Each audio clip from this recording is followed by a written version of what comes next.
अस्सलाम वालेकुम। Welcome to M rock. दोस्तों, दो अहम टॉपिक्स पर बात करने जा रहे हैं। पहले टॉपिक की तरफ आ जाएं तो जैसा कि हम जानते हैं GF-17 ब्लॉक 3 एयरक्राफ्ट पाकिस्तान के वो स्पेयर्स ऑफ विक्ट्री 2025 में पार्टिसिपेट कर रहे हैं और इसके लिए वो सऊदी अरेबिया पहुंच चुके हैं। यहाँ पाकिस्तान एयरफोर्स ने अपनी ऑफिशियल PR में एक्सटेंडेड रेंज BVR मिसाइल को मेंशन किया है, जिसको लेकर एक नई डिस्कशन का आगाज हो चुका है कि आइदर पाकिस्तान का PL-15 की बात कर रही है या ये कोई और BVR मिसाइल है। दूसरा बात करेंगे कि चाइना ने इंडिया पर सैंक्शंस लगा दी हैं। जी हाँ, बिल्कुल, चाइना ने इंडिया पर सैंक्शंस लगा दी हैं, जिसको लेकर इंडिया के एक थिंक टैंक ने इसको कंफर्म भी किया है और इस पर उन्होंने यहाँ तक कहा है कि रशिया भी अब इंडिया की ऐसे मदद नहीं कर पाएगा। तो किस कॉन्टेक्स्ट में रशिया भी मदद नहीं कर पाएगा, इन चीजों को समझते हैं। पहले टॉपिक की बात कर लें तो दोस्तों, सऊदी अरेबिया कंडक्ट करता है स्पेयर्स ऑफ विक्ट्री एक्सरसाइज। जैसे पाकिस्तान में इंडस शील्ड होती है, इंडिया तरंग शक्ति कंडक्ट करता है। इस तरह की इंटरनेशनल एक्सरसाइजेज में हर मुल्क अपने करीबी अलाइज को बुलाता है। तो सऊदी अरेबिया की इन्विटेशन पर पाकिस्तान एयरफोर्स ने अपने GF-17 ब्लॉक 3 और GF-17 ब्रेवो जो ट्विन सीट वेरिएंट्स हैं वो भेजे हैं सऊदी अरेबिया में, और ये डायरेक्ट फ्लाइट्स कंडक्ट की थी। तकरीबन 3000 किलोमीटर से ज्यादा का फासला GF-17 ने कवर किया और इस दौरान इन्होंने एयर टू एयर रिफ्यूलिंग भी की। अब जो ऑफिशियल PR पाकिस्तान एयरफोर्स ने इसकी रिलीज की है, वहां इसकी स्पेसिफिकेशंस में बताया गया कि ये एक्टिव इलेक्ट्रॉनिकली स्कैन्ड अरे रडार इक्विप्ड है and extended range BVR missile से भी इक्विप्ड है। एक्सटेंडेड रेंज BVR मिसाइल को सादा अल्फाज में बताऊं तो ऐसे BVR मिसाइल जिनकी रेंज एक्सटेंडेड है, यानी कि बहुत ज्यादा है। अब PL-12 की यहाँ बात बिल्कुल भी नहीं हो रही, बिकॉज PL-12 या SD-10A जिसे कहा जाता है, उसे पाकिस्तान पहले यूज करता है और कभी भी इस मिसाइल के लिए extended range BVR missile use नहीं किया गया वर्ड। इसके लिए नॉर्मल एक मीडियम रेंज BVR मिसाइल लफ्ज यूज किया जाता है। अब एक्सटेंडेड रेंज BVR मिसाइल से मुराद जाहिर बात है कि PL-12 से जो ज्यादा की रेंज वाला BVR मिसाइल होगा। तो यहाँ एक पॉसिबिलिटी ये है कि पाकिस्तान PL-15 मिसाइल के साथ GF-17 ब्लॉक 3 की सिमुलेशन फाइट्स कंडक्ट करेगा against F-16, against Eurofighter typhoons या कतर के जो राफेल होंगे या कतर का कोई भी जो एयरक्राफ्ट होगा वहां पर, और आई बिलीव ग्रीस के F-16 भी वहां होंगे। और ये पहला एक ऑफिशियल क्यू है जो पाकिस्तान एयरफोर्स की तरफ से दिया गया है। इससे पहले भी अनऑफिशियल सतह पर या ऑस्टिन प्लेटफॉर्म्स की तरफ से तो ये चीज आती रही कि PL-15 GF-17 पर इंटीग्रेटेड है, बट पाकिस्तान एयरफोर्स ने अभी तक उसको नहीं दिखाया। जेड&सी पर पिक्चर्स मौजूद हैं कि उन्होंने PL-15 कैरी किया हुआ है, लेकिन GF-17 ब्लॉक 3 अभी तक अपने ड्यूल इजेक्टर रैक्स पर SD-10A मिसाइल कैरी करता आया है, जो कि इसे कंप्लीमेंट्री रोल के तौर पर इमर्ज करते हैं जेड&सी के साथ, और इसी तरह ही एक हाई एंड लो का मिक्स रहता है। अब PL-15 की ऑलमोस्ट रेंज 150 प्लस किलोमीटर है। इसकी एग्जैक्ट रेंज बिल्कुल भी नहीं पता, और अगर कोई समझता है कि जो मुख्तलिफ वाउचर्स वगैरह पर रेंजेस लिखी होती हैं वो सही हैं तो उसका फिर ये गुमान है। लेकिन अभी तक जो सबसे स्ट्रॉन्ग पॉसिबिलिटी है वो PL-15 को लेकर ही है कि पाकिस्तान सिमुलेशन फाइट्स कंडक्ट कर सकता है, या ये इस तरफ इशारा है कि PL-15 मिसाइल GF-17 एयरक्राफ्ट के साथ और इंटीग्रेटेड है। एंड अब पाकिस्तान एयरफोर्स भी आहिस्ता आहिस्ता इसको अनवील कर रही है एंड फ्यूचर में हमें इसकी पिक्चर्स भी देखने को मिल सकती हैं। ये एक्सरसाइज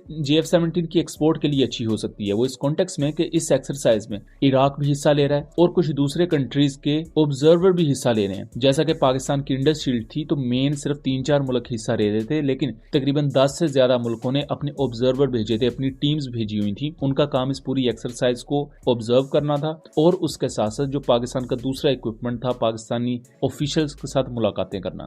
तो यहाँ Iraq actively I believe participate कर रहा है, लेकिन उसके साथ साथ दूसरी गल्फ कंट्रीज और कुछ अफ्रीकन कंट्रीज की रिपोर्ट्स मौजूद हैं कि वो यहाँ अपने डेलीगेशंस को भेज रही हैं। सो यहाँ GF-17 एयरक्राफ्ट की परफॉर्मेंस बहुत ज्यादा अहमियत रखती होगी, ना सिर्फ पाकिस्तान के लिए बल्कि उन कंट्रीज के लिए भी, बिकॉज इराक इस वक्त पाइपलाइन में है, बांग्लादेश इंटरेस्टेड है, और बांग्लादेश किस तरह इंटरेस्टेड हुआ, रिसेंटली उन्होंने अपनी टीम भेजी थी पाकिस्तान में होने वाली इंडस शील्ड 2024 में। और आज के दौर में जिस तरह हर मुल्क एविएशन की डोमेन में अपने आप को स्ट्रॉन्ग कर रहा है, अपनी एयरफोर्स को स्ट्रॉन्ग कर रहा है, तो यहाँ GF-17 एयरक्राफ्ट बहुत ज्यादा अहमियत रखता है पाकिस्तान के उस पूरे डिफेंस नेटवर्क में, और उसके साथ साथ ओवरऑल पाकिस्तान की जो एक्सपोर्ट्स को लेकर डोमेन है उसमें भी। अब दोस्तों हम आ जाते हैं दूसरे टॉपिक की तरफ। दूसरा टॉपिक ये है कि इस चीज को खुद India.com ने रिपोर्ट किया है और दूसरे मुख्तलिफ थिंक टैंक्स भी रिपोर्ट कर रहे हैं कि चाइना ने कुछ अननोन आइटम्स की डोमेन में इंडिया पर पाबंदी लगा दी है। यानी कि इंडिया वो पर्टिकुलर इक्विपमेंट्स चाइना से खरीद रहा था, लेकिन चाइना ने अब उस पर पाबंदी लगा दी है और उसे एक इंडिया की थिंक टैंक GTRI ने कंफर्म किया है। अब ये किस तरह का इक्विपमेंट है इसके बारे में एग्जैक्ट डिटेल्स तो प्रोवाइड नहीं की गई,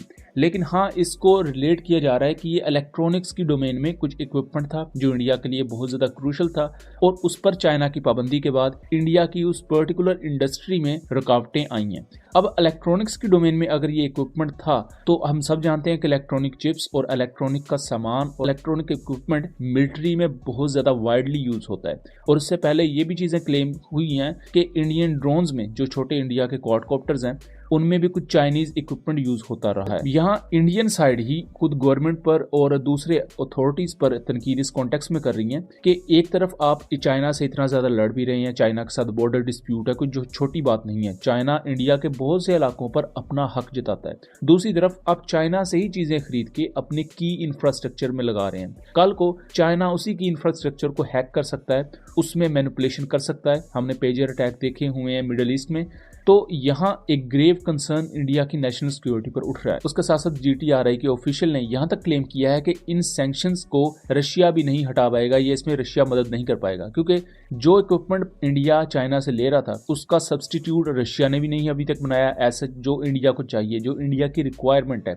और उसके साथ साथ रशिया की अगेन चाइना के साथ बहुत करीबी चूंकि पार्टनरशिप है, कोऑपरेशन है, तो वो यहाँ चाइना को फोर्स भी नहीं कर सकते कि आप इंडिया से ये बैन हटाएं। दूसरी तरफ तकरीबन कुछ हफ्ता पहले ही इंडिया की मिनिस्ट्री ऑफ एक्सटर्नल अफेयर्स ने ये चीज मानी थी कि एक्साई चीन में इंडियन टेरिटरी के अंदर चाइना ने 2 काउंटीज बना ली है, यानी कि चाइना ने वहां अपनी बस्तियां बना ली हैं इंडिया की टेरिटरी के अंदर, और अब वहां चाइनीज आर्मी भी ऑब्वियसली पेट्रोल किया करेगी। तो इनडायरेक्टली इंडिया ये माना था कि चाइना ने उसके उस पर्टिकुलर एरिया में एक्साई चीन के अंदर जो लद्दाख के आगे एरिया आ जाता है वहां इन्वेजन किया हुआ है और वहां उन्होंने एक किस्म का कब्जा किया हुआ है। सो हालात जो PRs में दिखाए जाते हैं वो डिफरेंट है, जो इन रियलिटी चीजें चल रही हैं वो बिल्कुल डिफरेंट है। एंड ये जो सैंक्शन है चाइना की तरफ से, ये बेसिकली ये होता है कि चाइना ने अगर सैंक्शन लगाई है तो इसका मतलब चाइना की कोई कंपनी भी इंडिया की उस पर्टिकुलर एंटिटी से तिजारत नहीं कर पाएगी, किसी किस्म के ऑफिशियल रवाबत वो नहीं रख पाएगी। एंड आने वाले वक्त में देखना दिलचस्प होगा कि ये ऊंट किस करवट बैठता है। सो दोस्तों ये था एक एनालिसिस, उम्मीद करता हूँ चीजें क्लियर रही होंगी। वीडियो पसंद आई हो तो इसे ज्यादा से ज्यादा शेयर कीजिएगा ताकि इस आगाही को आगे फैलाया जा सके। मिलेंगे अगली वीडियो में, तब तक के लिए अल्लाह हाफिज।